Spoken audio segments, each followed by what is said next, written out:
예수와 교회의 아침 말씀 묵상 시간입니다. 나를 따라오려거든. 마가복음 8장 27절로 9절 1절 말씀입니다. 예수님께서 벳세다, 그러니까 갈릴리 북동쪽입니다.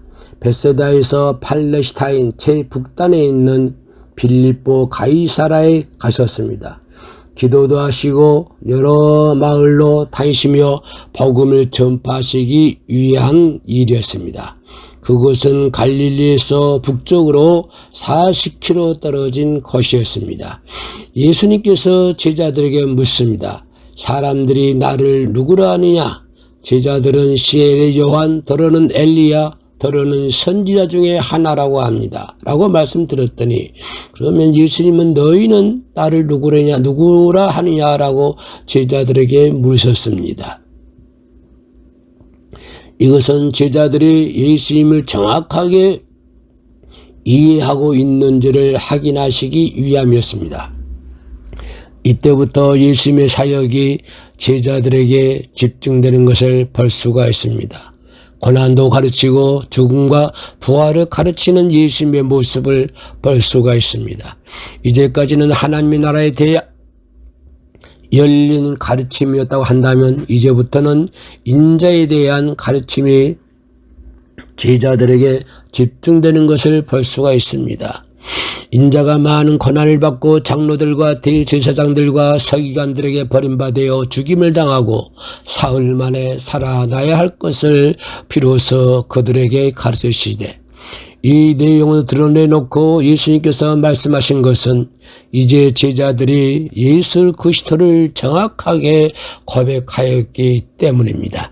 예수님께서 오신 목적은 제자들이 예수님을 정확히 아는 것과 인자가 고난을 받고 죽으시고 부활하심도 알게 하여 제자들로 하여금 예수님과 같은 삶을 살도록 하시기 위함이다라고 요한복음 17장 6절로 8절에서 기록하고 있습니다.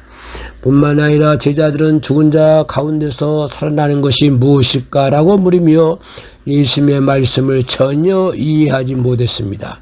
그러나 제자들은 이 말씀을 깨닫지 못하고 묻기도 두려워하더라고 마가복음 9장 32절에서 말씀을 해주고 있습니다. 세상 나라를 품고 있는 제자들의 모습입니다. 예수께서 고난을 받고 죽임을 당하고 부활하신다고 하시니 제자들은 그 무슨 말도 안 되는 소리를 하십니까? 라고 예수님께 항변하는 것을 볼 수가 있습니다. 주여 그리 마옵소서, 이 일이 결코 주께 미치지 아니하리다. 예수님께서 인자의 고난과 죽음과 부활을 세 번째 말씀하셨을 때에 제자들은 서로 누가 높은 자리를 차지할 것인가를 두고 다투고 있습니다. 제자들은 분명히 예루살렘에 예수님을 임금으로 하는 지상 왕국이 이루어질 것을 거대하고 있었습니다. 그래서 세베대의 아내도 자기의 두 아들 요한과 야곱을 하나는 좌편에 하나는 우편에 앉게 해달라고 예수님께 부탁하는 것을 마태복음 20장 21절에 기록하고 있습니다. 예수님께서 이제 곧 왕이 대세하는데 고난을 받고 죽음을 당하신다 하니 도무지 제자들에게는 이해할 수 없는 말씀이라고 여겨졌던 것입니다. 우리가 예수를 믿을 때 이 세상의 영광과 복을 위한다면 그것은 정말 말도 되지 않습니다. 세상적인 관점에서는 예수님의 고난과 죽음과 부활이 얼토당토 않지만 예수님의 관점에서는 제자들의 생각이 얼토당토 않는 것입니다. 자기를 부인하고 자기의 십자가를 지고 주님을 따라야 합니다. 이런 상황에서 예수님은 제자들에 대해서 가르치셨습니다. 누구든지 나를 따라오려거든 자기를 부인하고 자기 십자가를 지고 나를 따를 것이다 라고, 누구든지 자기 목숨을 구원하고자 하면 잃을 것이요 누구든지 나와 복음을 위하여 자기 목숨을 잃으면 구원하리라. 그것이 생명의 원리입니다. 자기를 부인하고 자기 십자가를 지고라는 말씀은 신자들이 예수님의 길로 가라는 뜻입니다.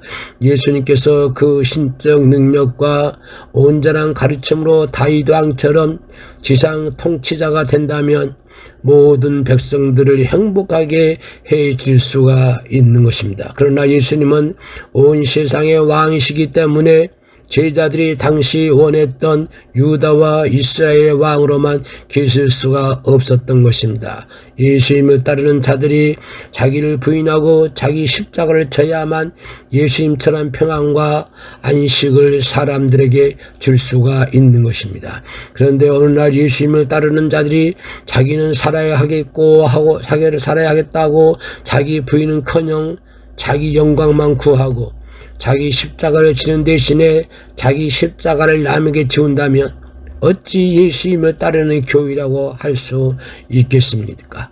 본문은 성경 가르침의 가장 중요한 부분입니다. 이 말씀을 들을 당시에 제자들은 깨닫지 못했지만 성령이 임하고 난 뒤 제자들 모두가 순교하는 순간까지 사도들은 자기 십자가를 지는 자세를 잃지 않았습니다. 나는 지금 어떤 자세로 주님을 따르고 있습니까? 오늘도 주님을 찬양합니다. 샬롬.